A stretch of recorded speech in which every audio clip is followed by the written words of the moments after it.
Donald Trump just keeps finding ways to fight through the propaganda and fight through all the media noise and literally basically prove it directly to the American people that he's not just the right guy for the job at the right time, but right now, the guy is our only option. While the media props up and basically recreates Kamala Harris and Tim Walz at the same time, she's literally hiding. She's absolutely hiding, and Donald Trump refuses to let her hide. I mean, she and the media, they say that Donald Trump is afraid to debate. But I mean, here's the thing. She wants him to agree to one debate and one debate only, and not just any debate, but the special debate rules that were designed for a cognitively struggling old man.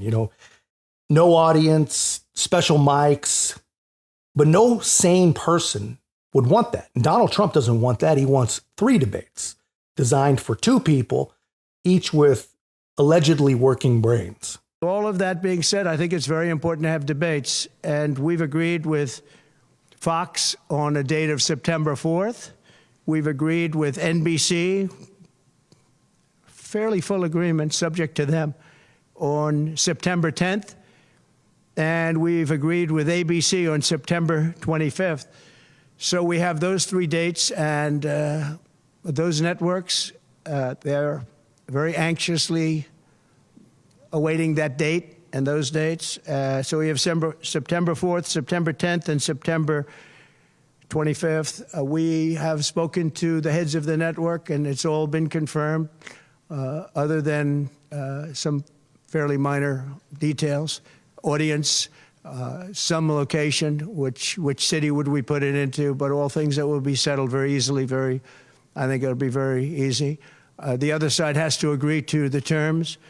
They may or may not agree. I don't know if they're going to agree. She hasn't done an interview. She can't do an interview. She's barely competent, and she can't do an interview.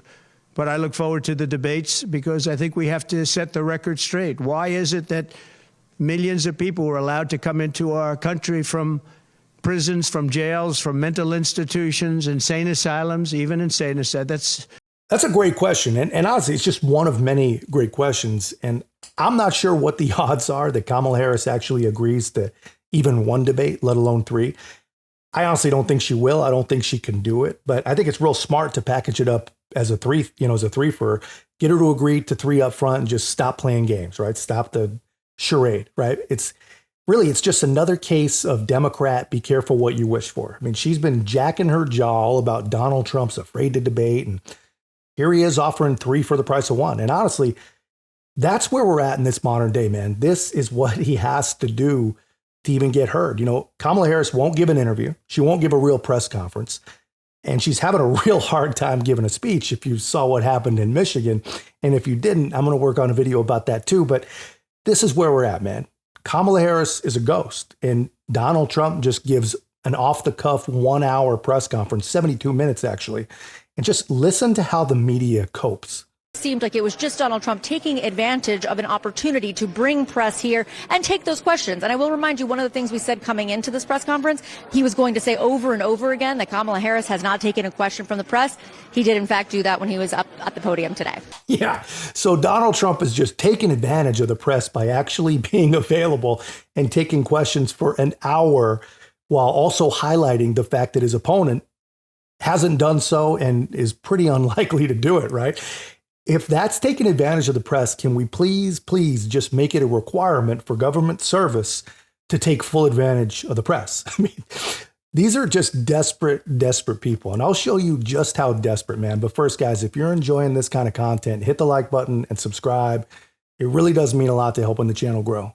Okay. Mr. President, you have not had a public campaign event for nearly a week now. Tomorrow you'll be in Montana, which is not a swing state. Some of your allies have expressed concern that you're not taking this race seriously, particularly at a time where there is enthusiasm on the other side. Why haven't you been campaigning this week? Because I'm leading by a lot and because I'm letting their convention go through.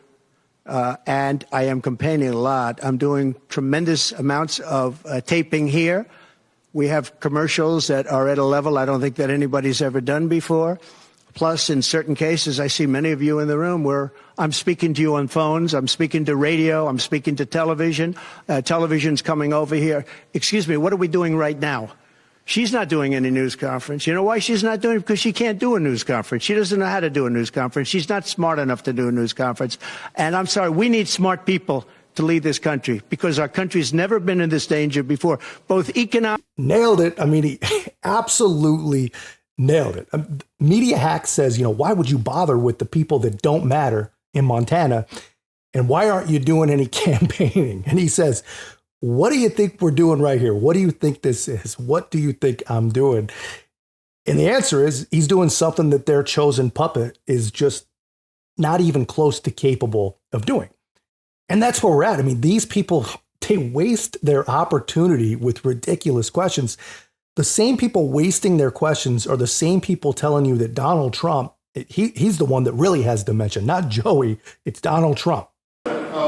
Your tax cuts from your administration will be coming up, fairly soon, potentially expiring. And I wanted to ask you specifically about the tax code favoring parents versus people who don't have children. There are a number of tax breaks for parents. Oh, we gave tremendous for child care and all of that. No, our tax cuts, which are the biggest in history, our tax cuts are coming due, as you know, very soon.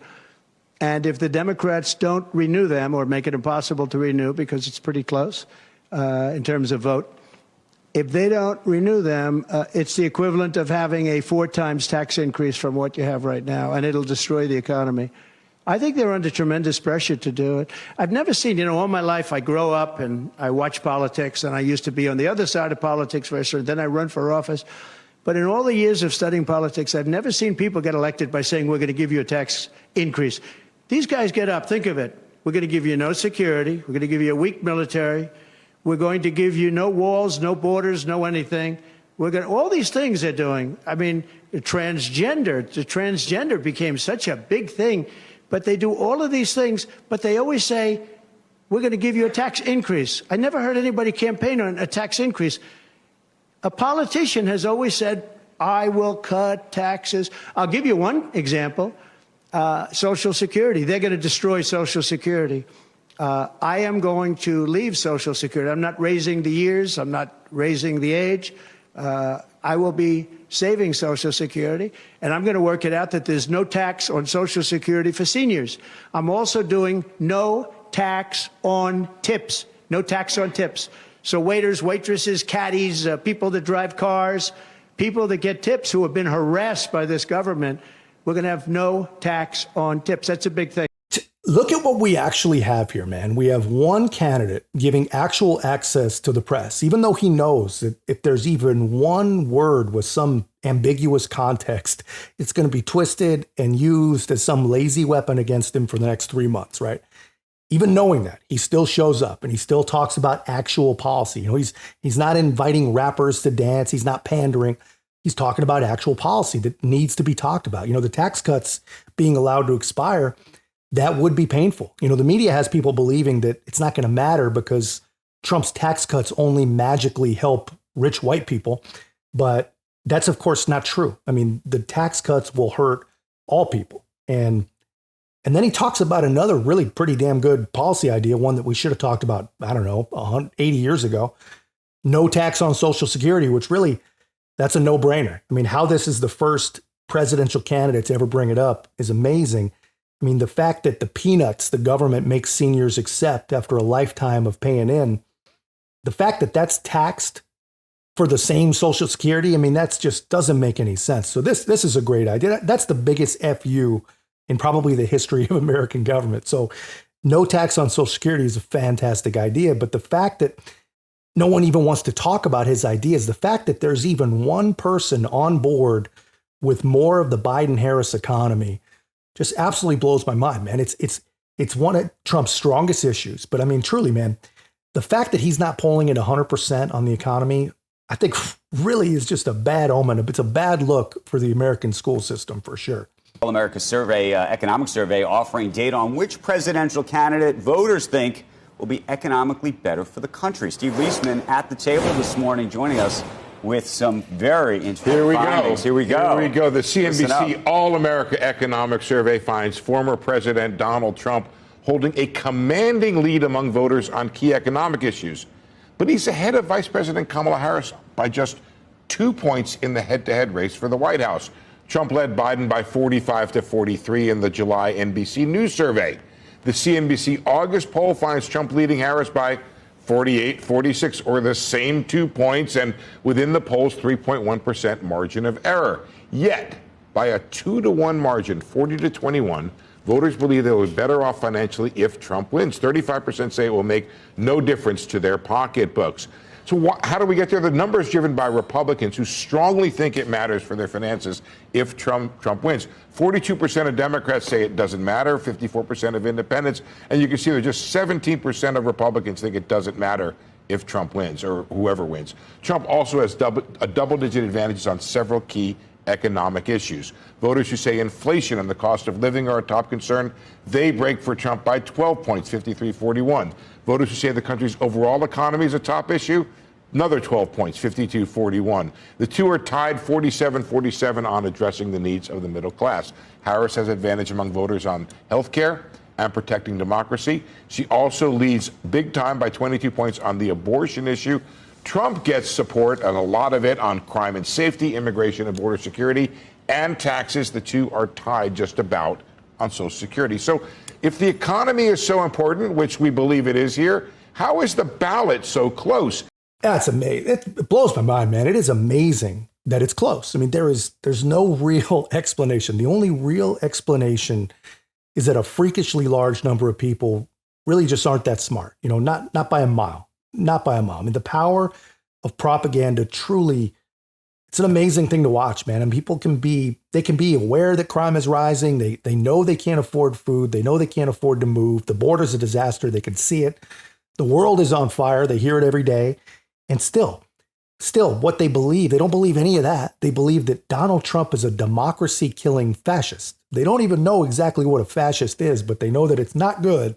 And they know Donald Trump is one. I mean, come on. People only know what the TV shows them, man. And so far, the TV shows them that Kamala Harris is an intelligent, accomplished, strong woman of color who chose a salt-of-the-earth, outdoorsy Midwesterner as a running mate. And now it's all just magical. Everything's just rainbows, man. It's amazing. It's amazing. But things, they might actually be changing. I mean, the media may actually be shamed enough into getting the interview and getting the answers. And we'll see if things change, man. But for sure, if things are actually changing, it's because the force that is Donald Trump is making them change. You know, they're not going to change because the media just decided to actually do their jobs. But that's just my take, guys. Let me know your thoughts in the comments. If you haven't already, make sure to like, comment, subscribe, and most importantly, share the channel. I'll see you in the next one.